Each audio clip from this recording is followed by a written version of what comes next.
I want to start off by saying that I have no problem with sexual expression in video games. Straight, gay, trans, fetish.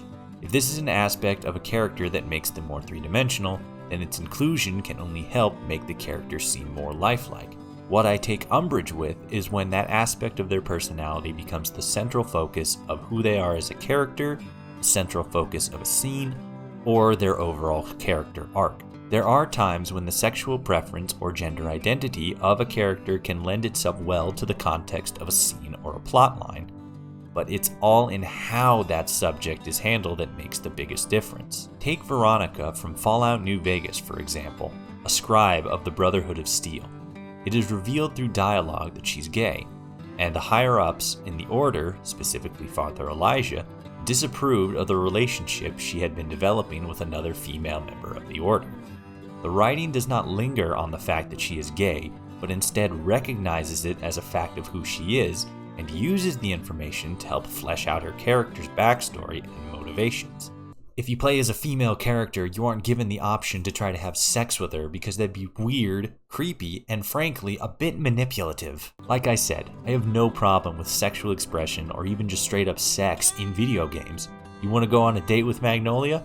Awesome. Want to doink the male strippers in the Atomic Wrangler? Go for it, homie. Though I'd wear protection, those folks have been passed around more than a bag of chips in a Super Bowl party. Everyone has their kink, and everyone should be allowed to have their kink. People should be able to explore themselves, figure out what makes them hot under the collar, and be okay with that. However, this becomes more of an issue when it becomes the central focus of a scene.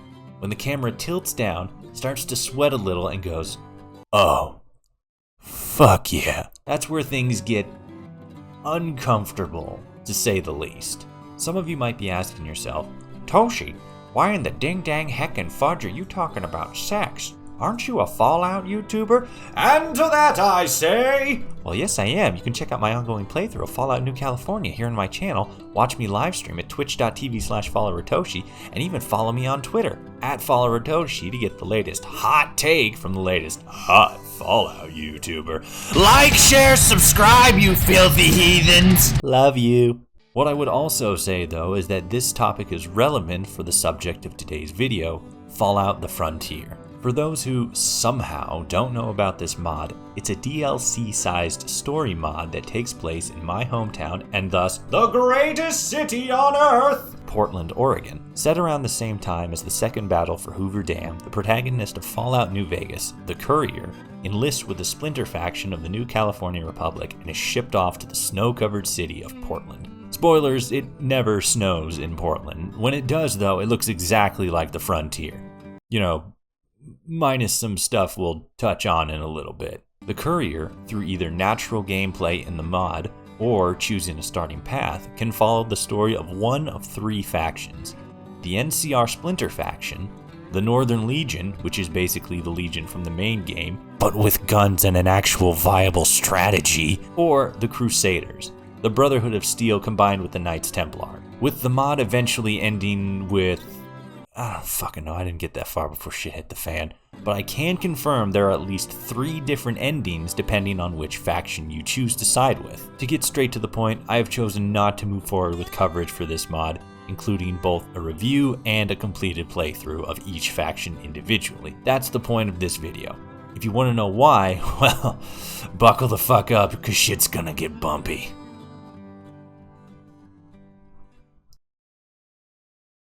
First, let me give you a quick review on my overall thoughts on the mod, what I think it did right, and what I think it could have done better. So let me start by saying I have to give credit where credit is due. Fallout: The Frontier did some amazing things when it came to the technical aspects of the game.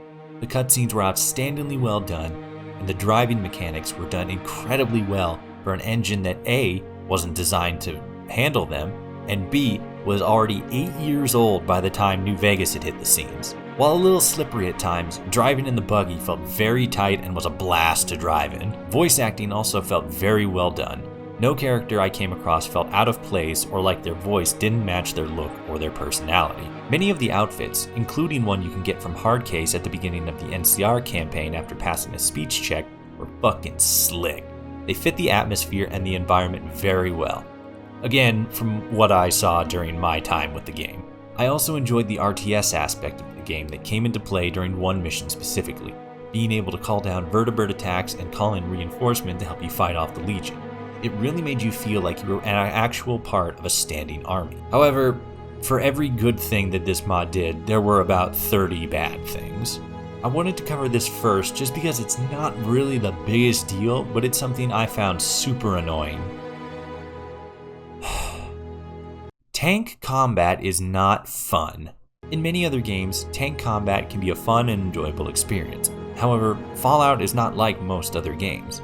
There's a good reason there aren't many RPG games that have siege weaponry like tanks and mortars. It's because to pull those things off in a realistic and enjoyable manner in a first-person's perspective, you have to go against some of the very foundations that make an RPG game an RPG. Look at Wasteland 3 for example, and how it uses your vehicle, the Kodiak, in combat. Vehicle combat is presented throughout the game and feels natural and balanced. Neither the Kodiak nor the enemy vehicles feel overpowered, slow, or cumbersome. They feel exactly as they ought to for a multi-ton war machine. However, a big reason as to why it works in the first place is because it's an isometric, top-down, turn-based RPG. While Fallout started life almost exactly like Wasteland 3, in fact, Wasteland was actually the first Fallout-esque game to be on the market, it evolved and moved into a fully 3D world, thus changing the dynamics of how you interact with the game. Combat moves at a much faster pace, even with VATS, and even with the added durability that a tank provides, the limited firing capabilities, mixed with the number of enemies it throws at you, many of them being other vehicles that are themselves very bulky, the slow turning speed of the tank, and the difficulty of movement while in the tank doesn't mesh well with the rest of the experience of both the mod and the main game. Don't get me wrong, the implementation of tanks, their controls, or the combat itself isn't poorly designed or poorly thought out. Far from it. However, when coupled with the pace of combat and the rest of the game, it just doesn't fit and feels slow. If I wanted to play World of Tanks, I'd fucking play World of Tanks. As I said, I didn't complete the mod. Hell, I don't even think I got halfway through one full faction playthrough before all of what I'm about to talk about happened. From what I did play of the NCR's campaign, I didn't really feel like I was in a Fallout game. It felt more like I was in Call of Duty, taking place in Portland after an apocalypse that covered the world in snow. Maybe it was the inclusion of a shooting range in a game where the majority of players use a function that allows you to stop time and individually target different parts of a target's body, or the long drawn-out vertebrate scenes that were meant to make you feel like a soldier dropping into a battlefield, or maybe the funeral scene that felt directly lifted from Advanced Warfare. But the entire thing just felt like a COD game with a Fallout skin over it. But now let's talk about the actual controversy of the mod.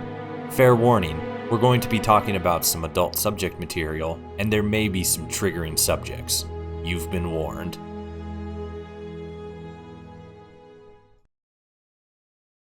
So the first thing that came to light with this mod that started to raise some red flags was a clan called the Trochili. Why was this a red flag? Oh, only because they were snake lizard people who lived in a vault, did drugs, and engaged in mass fornication. The player could even engage in sexual acts with these creatures. I'm sorry, when did this turn into the lizard section of the r/furry subreddit? I thought this was a Fallout game. Is this still a Fallout game? It's also worth mentioning that the character models for these creatures aren't even originally designed by the dev team. It's a purchasable asset that you can buy for use in the game's engine. Why were these things even included in the first place if they clearly didn't care enough to make original models? They're hiding it from the main game, and the dev team didn't even bother making them publicly known prior to the mod's release. There, of course, were people defending this, pointing out that Fallout has had some weird things in the past, which, sure, there have been some weird shit, and that's one of the things that gives Fallout its charm. However, there's a big fucking difference between talking brains and drugged up nympho lizards. I don't remember any Fallout game giving me the option to fuck a Deathclaw.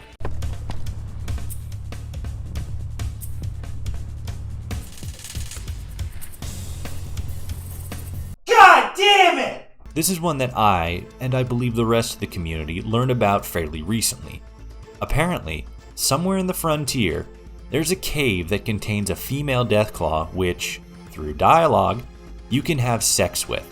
Apparently, the Deathclaw was actually supposed to be an inclusion into the Wild Wasteland perk, but for some reason was just never added to the perk. The dev responsible for creating this interaction stated that it was meant to be a joke because once you engage in the activities, you actually pass out and then wake up with all your limbs broken. I could see how this interaction would be comical.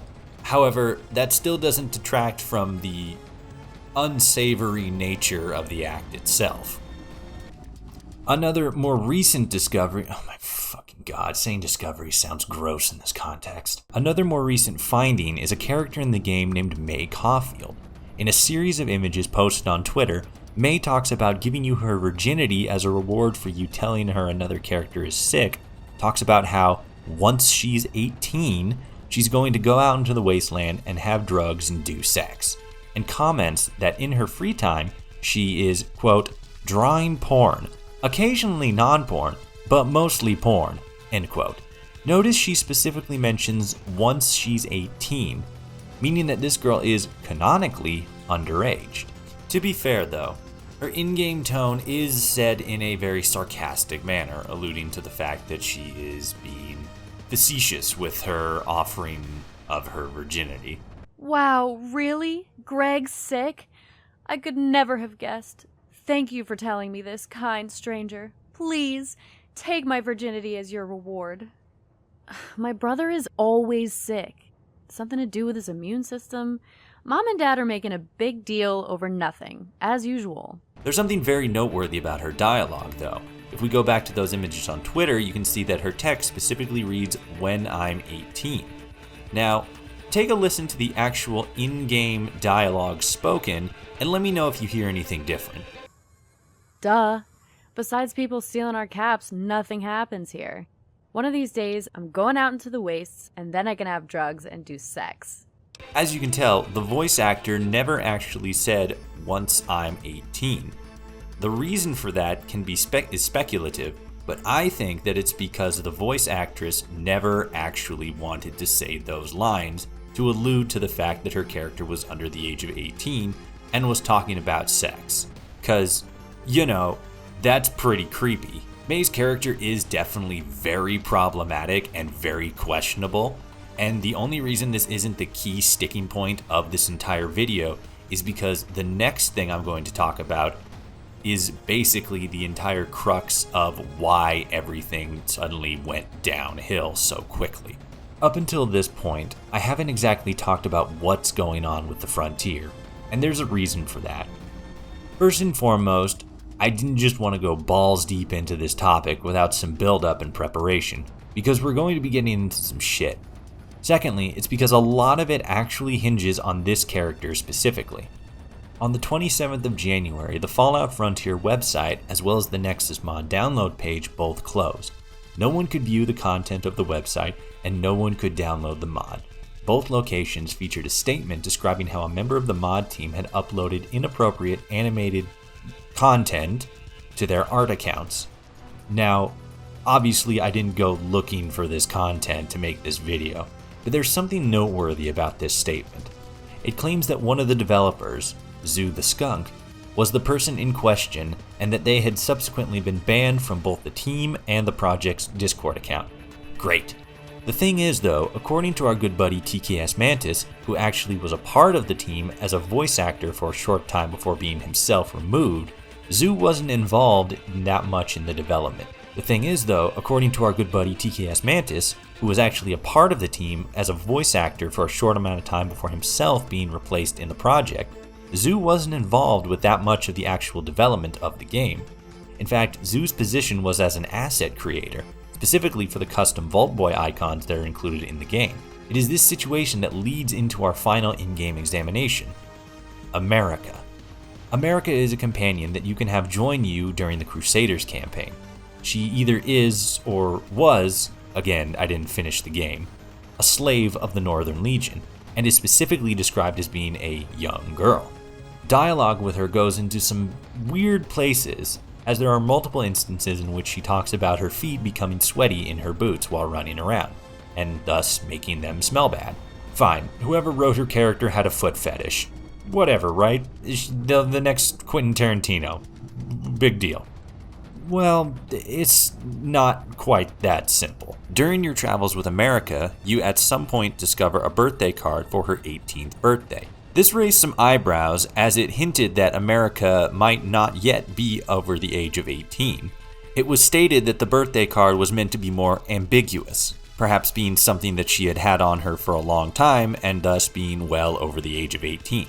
The problem with that, though, is it's never really a good idea to leave ambiguous whether a character is over the age of 18 or not, especially with all of the other big red flags that have so far been explained in this game. A member of the development team actually had to put out a statement making it clear that America, despite her description as a young girl, was in fact over the age of 18. Which is an odd statement to make in and of itself. If it's such an obvious fact, why does it need clarification? Okay, so we might have an underage girl written by someone with a foot fetish. God fucking damn it, I can't even fucking say this hypothetically. It's too fucking creepy. I'm just gonna pull the band-aid off on this one.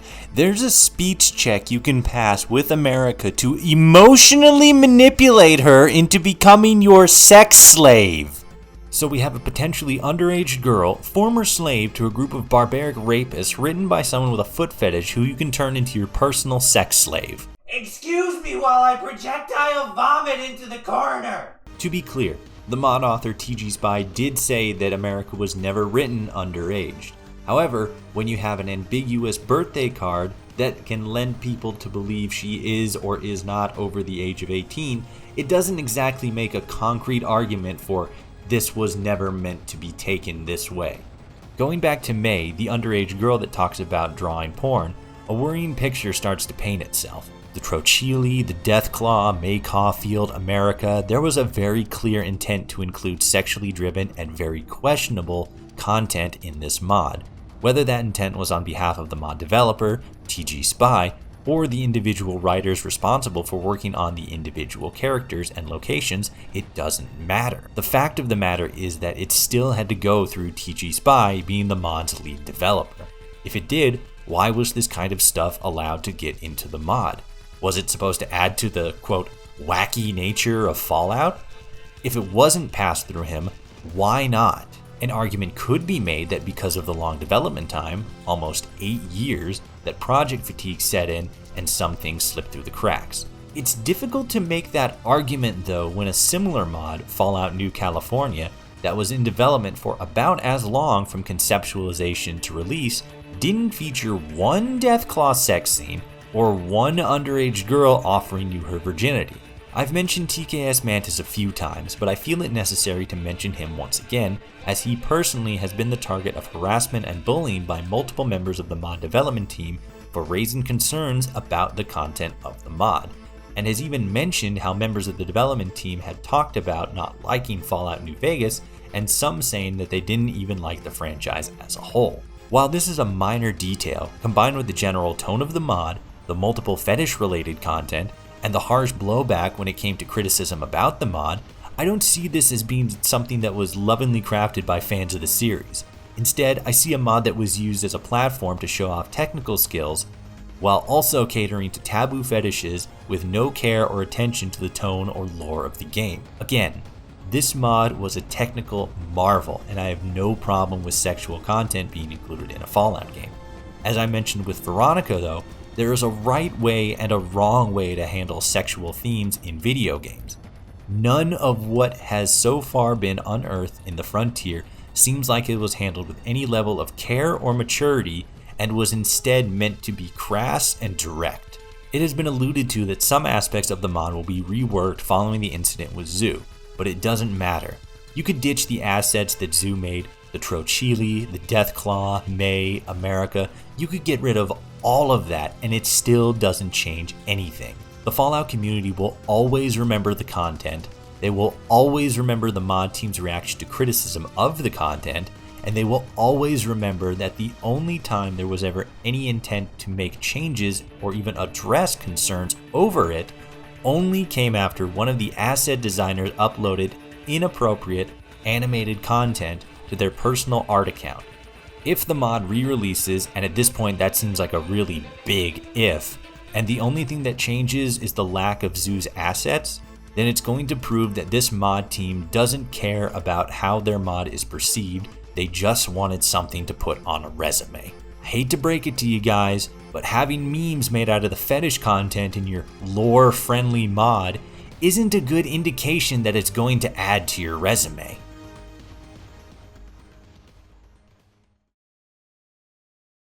Thank you for watching my review/rant about Fallout: The Frontier.